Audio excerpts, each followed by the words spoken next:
Bonjour Agnès Pannier-Runacher. Bonjour Adrien Beck. Et merci d'être avec nous ce matin. On va revenir sur les prochaines étapes à l'Assemblée concernant évidemment les questions budgétaires, le vote de mardi, l'avancée aussi du compromis tant espéré par Sébastien Lecornu, la suspension de la réforme des retraites aussi. On parlera aussi énergie. Je rappelle que vous en avez eu la charge pendant un certain temps au sein du gouvernement. Mais d'abord, ce long message nocturne de Sébastien Lecornu publié vers 3h30 du matin. Il se félicite sur le réseau social X que le budget de la Sécu soit le meilleur budget possible. En clair, c'est quoi ? C'est le meilleur faute de mieux ? Écoutez, nous sommes arrivés à une copie, ce que tout le monde nous disait impossible. Et effectivement, le Premier ministre s'était engagé à ne pas utiliser le 49.3.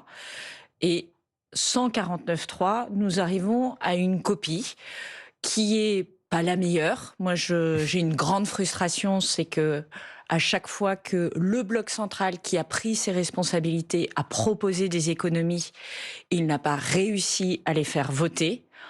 En revanche, c'est un texte qui peut donner un projet de loi de finances ou une loi de finances de sécurité sociale aux Françaises et aux Français. Et aujourd'hui, nous avons besoin d'une loi de finances de sécurité sociale. Vous ne dites pas doit. Le vote solennel aura lieu mardi.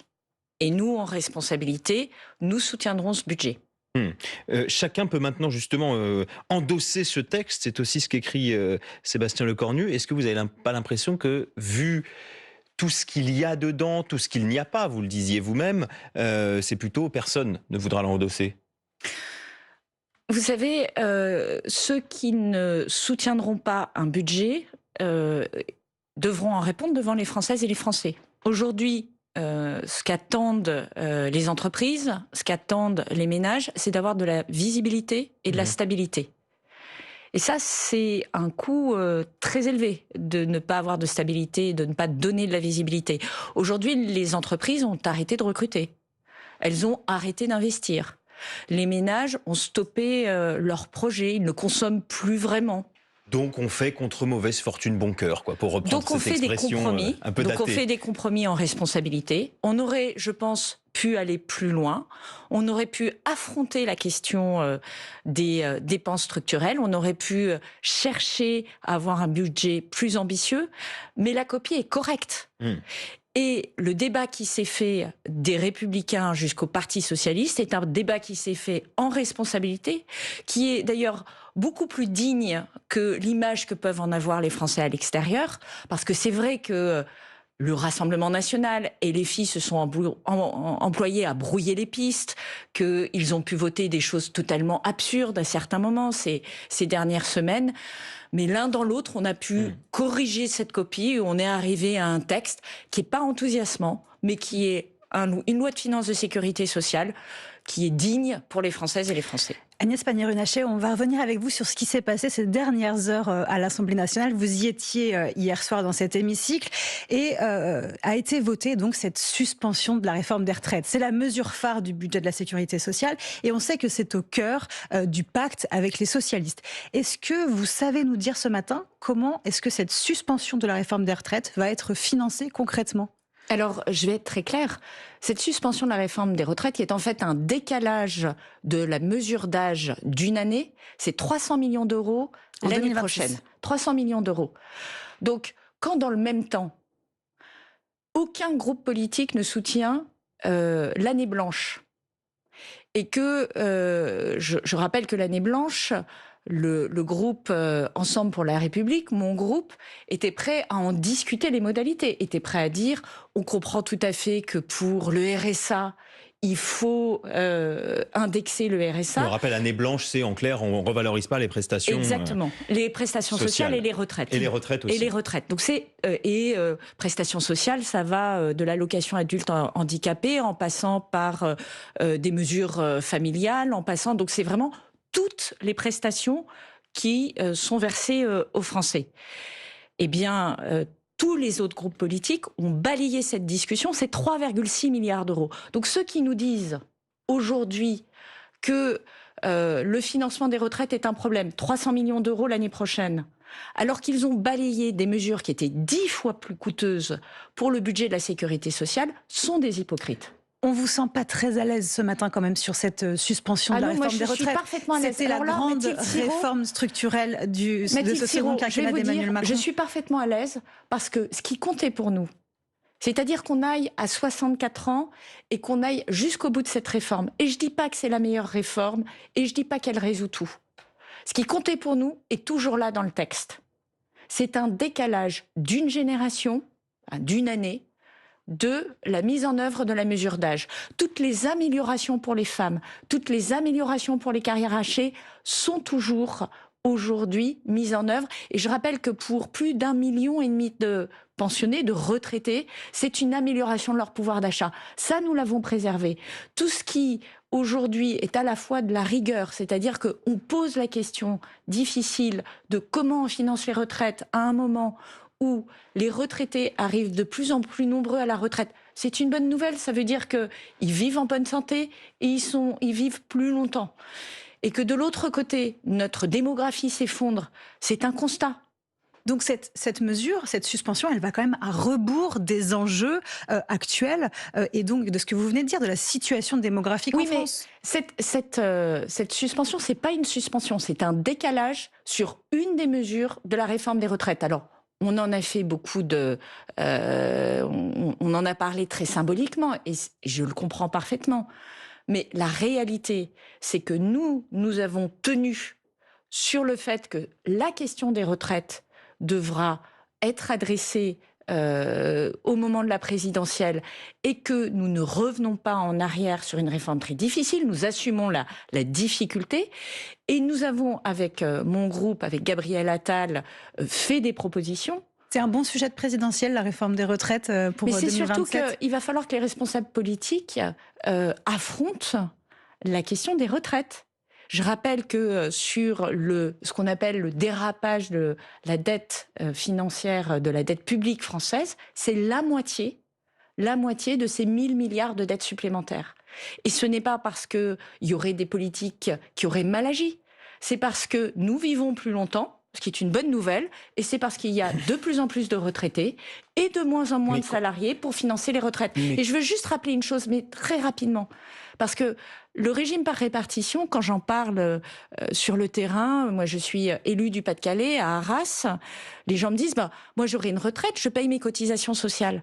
C'est un peu plus compliqué que ça. On paye pour la génération qui est actuellement à la retraite. Les salariés d'aujourd'hui qui payent pour les retraités d'aujourd'hui. Et donc les salariés de demain... C'est pas de l'épargne. Exactement. Les salariés d'aujourd'hui qui seront retraités demain, qui paiera leur retraite ? Quand le régime est déséquilibré, ça veut dire que les salariés d'aujourd'hui n'auront pas de retraite demain. Juste une dernière question sur ce sujet de la réforme des retraites. Vous disiez, il faudra trancher ce sujet sans doute au moment de la présidentielle. Quand on voit, certains pays qui parlent d'intelligence artificielle, d'innovation, d'électrification des usages ou que sais-je, ou de défense... est-ce que vous utilisiez le mot enthousiasmant tout à l'heure, est-ce que c'est très enthousiasmant que potentiellement le débat de la présidentielle se cristallise autour de la réforme des retraites ? Mais vous avez raison, il faut parler d'autre chose au présidentiel. Alors, de manière plus large, moi il me semble qu'un des enjeux de la présidentielle, c'est notre modèle social. C'est comment collectivement, nous repensons notre modèle social, qui est un modèle extrêmement précieux. Je pense à la maladie, je pense au chômage, je pense au financement de cette assurance chômage, je pense pour protéger des accidents professionnels, je pense à la dépendance, puisque nous allons avoir un choc démographique, comment on accompagne les personnes âgées tout au long de On n'a pas l'impression que ça fait partie complètement de la vie politique aujourd'hui, ces sujets, très honnêtement. Nous l'avons pris en tout cas à bras-le-corps chez Renaissance et nous y travaillons. Et vous avez raison de dire qu'il y a bien d'autres sujets aujourd'hui. Il y a des sujets de défense, il y a qu'est-ce que nous voulons faire de l'Europe ? Moi, je pense que l'Europe aujourd'hui doit assumer son rôle de puissance économique et de puissance politique. Nous y avons travaillé ces 8 dernières années et nous devons continuer à porter cette vision contre le Rassemblement national qui voudrait affaiblir l'Europe et qui donc veut affaiblir la France. Mais en ce moment, à court, à moyen terme, on a l'impression que votre seul objectif politique, le seul enjeu, pour ce gouvernement, pour cette Assemblée nationale, c'est d'obtenir un budget, je dirais même quoi qu'il en coûte. Amélie de Montchalin a chiffré hier soir le déficit de la sécurité sociale qui s'élève à plus de 22,5 milliards d'euros. C'est énorme. Et comme vous l'avez dit, on revient sur toutes les mesures d'économie que ce texte contenait. Oui, et je crois que dans la démarche qu'a mis en œuvre le Premier ministre de ne pas recourir au 49.3, eh bien, ça permet de voir où chaque groupe politique habite et les masques tombent. Qu'est-ce que propose le Rassemblement national comme économie? Rien. Qu'est-ce que proposent les Républicains comme économie? Pas grand-chose. Qu'est-ce que propose le Parti socialiste comme économie? Rien.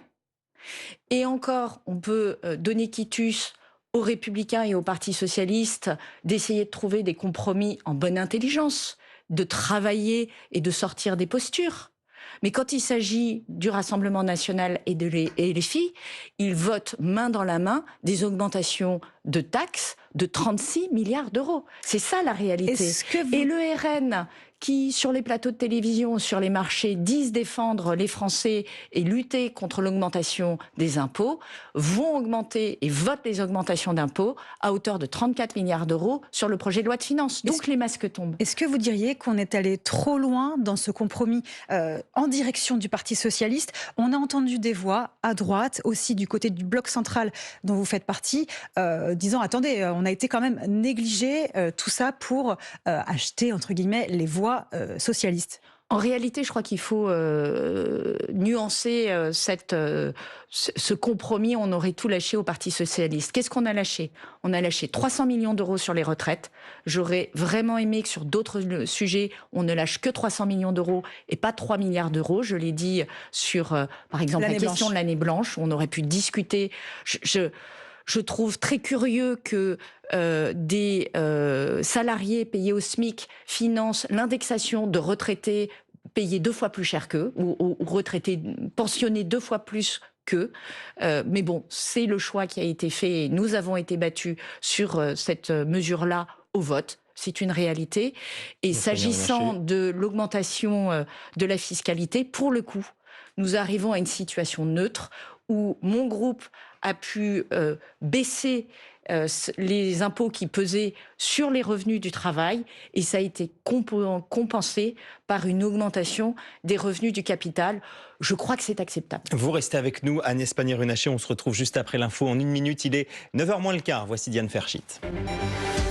Un tirage au sort délicat pour les Bleus au mondial de football. L'équipe de France se retrouve dans le groupe I avec notamment le Sénégal et la Norvège. Le 4e adversaire des Bleus sera connu en mars prochain. Pour le sélectionneur Didier Deschamps, c'est un des groupes les plus difficiles. Le projet de budget de la sécurité sociale et les députés ont rétabli hier la suspension de la réforme des retraites. L'Assemblée nationale rejette également le gel des pensions de retraite et des minima sociaux. La mesure avait été votée au Sénat. Le vote solennel par les députés vote solennel du texte, ce sera mardi. Le conducteur de la voiture accidentée à Alès mercredi était le plus âgé des 3 jeunes morts noyés, celui de 19 ans. Selon le procureur de la République, aucun d'entre eux n'était attaché. Il roulait sous la pluie, tout feu éteint, les pneus de la voiture étaient lisses. 83 milliards de dollars, c'est ce que compte débourser Netflix pour racheter l'essentiel de Warner Bros. Company, une transaction qui permettrait aux champions du streaming vidéo de renforcer encore son catalogue avec notamment les sagas Harry Potter et Le Seigneur des Anneaux ou encore la série Game of Thrones. Netflix qui doit néanmoins obtenir l'aval des autorités de la concurrence. France Info. Le 8-30 France Info, Adrien Beck, Mathilde Siraud. Avec notre invitée ce matin, Agnès Pannier-Runacher, ancienne ministre, députée Renaissance du Pas-de-Calais. On évoquait avec vous les derniers rebondissements dans l'hémicycle sur le budget de la sécurité sociale. Un vote crucial, on l'a dit, prévu mardi, un vote solennel. Celui dont on a beaucoup entendu parler cette semaine et qui s'est fait entendre sur ce budget, c'est Édouard Philippe, votre ancien Premier ministre. Il a appelé ses députés Horizon à s'abstenir ou même voire à voter contre ce texte. Alors ça a passablement agacé le Premier ministre qui s'en est pris aux petites manigances partisanes dans l'hémicycle. Écoutez ce qu'en pense quelqu'un que vous connaissez bien, Xavier Bertrand, patron de la région Hauts-de-France. Il était sur ce plateau mercredi. qu'il arrête de régler ses comptes avec Emmanuel Macron. Il est dans une sorte de vengeance personnelle qui n'a pas sa place au moment où notre pays est dans des vraies difficultés. C'est le même Édouard Philippe qui nous disait, voilà quelque temps, quoi qu'il arrive, il faut un budget. Il a demandé le départ anticipé du président de la République. Et le moins qu'on puisse dire, c'est que ça a été très très mal reçu par les Français. Alors il essaye à nouveau d'accélérer le calendrier. Est-ce que ça vous choque, ces prises de position d'Édouard Philippe, Agnès Pannier-Runacher? Complètement. Je trouve que ces prises de position sont totalement décalées avec l'esprit de responsabilité qu'on est en droit d'attendre aujourd'hui de responsables politiques qui prétendent être candidats à la présidentielle. Je ne comprends plus Édouard Philippe.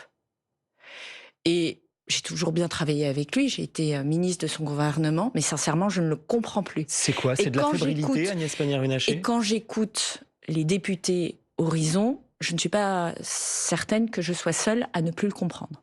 C'est de la fébrilité à vos yeux? Je ne sais pas l'expliquer. Je pense qu'il faut lui demander. Je pense que, en tout cas, cette position n'est pas conforme à ce qui me semble être aujourd'hui l'intérêt de la France. On l'a tous dit, on est tous les responsables politiques entre les Républicains et le Parti Socialiste. Et encore une fois, je le redis, le Parti Socialiste, ce sont des opposants politiques, les Républicains sont des opposants politiques. Mais tous, on est d'accord pour reconnaître qu'on est dans un moment politique où il faut de la stabilité et permettre aux entreprises et aux ménages de voir où ils vont, de pouvoir faire des choix éclairés sur les dépenses qu'ils vont faire, sur les recrutements qu'ils vont faire, sur les investissements qu'ils vont faire. Alors justement, donc il faut mettre un peu notre mouchoir sur notre orgueil et il faut avancer. On a compris votre message sur ce sujet-là. On voulait aussi évoquer avec vous, au titre de vos anciennes fonctions, vous avez occupé les fonctions de ministre de l'écologie, de l'énergie notamment, industrie aussi, transition énergétique, avec des questions autour du sujet du prix de l'électricité. Matignon a demandé à Bercy de travailler sur des scénarios pour faire baisser ces prix. C'est pas complètement clair à ce stade la manière dont cela pourrait être fait. Est-ce que c'est une question de fiscalité? Enfin, à vos yeux, comment ça peut fonctionner? Comment on peut faire baisser les prix? Et est-ce que ça va réellement arriver, selon vous? Alors, d'abord, je veux rappeler une chose. C'est que les gouvernements précédents ont baissé les prix de l'électricité. C'est-à-dire que nous avons connu une crise énergétique liée à la guerre en Ukraine. Les prix se sont envolés du fait de ce choc énergétique. L'Europe était notamment très dépendante du gaz russe. On a ensuite enchaîné les difficultés avec des problèmes de production de notre parc nucléaire, ce qui fait qu'on manquait d'énergie au moment où on en avait besoin. Tout ça s'est emballé. Nous avons déployé un bouclier énergétique pour protéger autant que possible les Français. Mais derrière, les prix ont baissé. Le tarif réglementé a baissé l'année dernière de 15%. Ce que vous êtes en train de dire, c'est que ce n'est pas indispensable de les baisser encore? Non, ce n'est pas ce que je dis. Ce que je dis, c'est que les politiques que nous avons menées ont permis de commencer à revenir sur cette augmentation des prix de l'énergie, que le prix de l'électricité a baissé de 15% en 2025, et que on sait que grosso modo l'année prochaine ils n'augmenteront pas, ce qui est une bonne nouvelle, grosso modo. Et pourquoi? Parce que, et moi j'ai été au cœur de cette bataille. On a presque plus de temps. Comment on peut essayer de les baisser encore? On produit plus d'électricité. On en consomme moins. C'est ça qui explique aujourd'hui qu'on a pu baisser les prix de l'électricité. Deuxième chose, on taxe moins l'électricité que le gaz naturel que l'on apporte du reste du monde. Donc il faut équilibrer. Troisième chose, exactement. Donc on baisse ce qu'on appelle les accises, qui est une taxe sur l'électricité que l'on peut éventuellement équilibrer par une légère augmentation sur le gaz naturel. Ça, c'est une bonne mesure. Et troisième chose, on fait un plan d'électrification. Pourquoi ça fait baisser la facture d'énergie? Parce que quand vous remplacez une chaudière fossile par une chaudière qui fonctionne à l'électricité, en gros une pompe à chaleur, eh bien, vous avez beaucoup plus d'efficacité, votre facture baisse. C'est de la physique.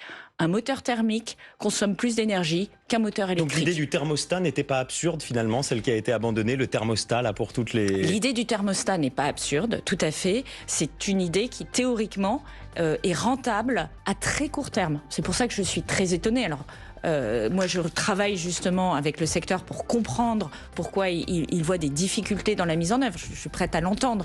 Mais la réalité, c'est qu'un thermostat permet en règle générale de baisser la facture de 5 à 10%.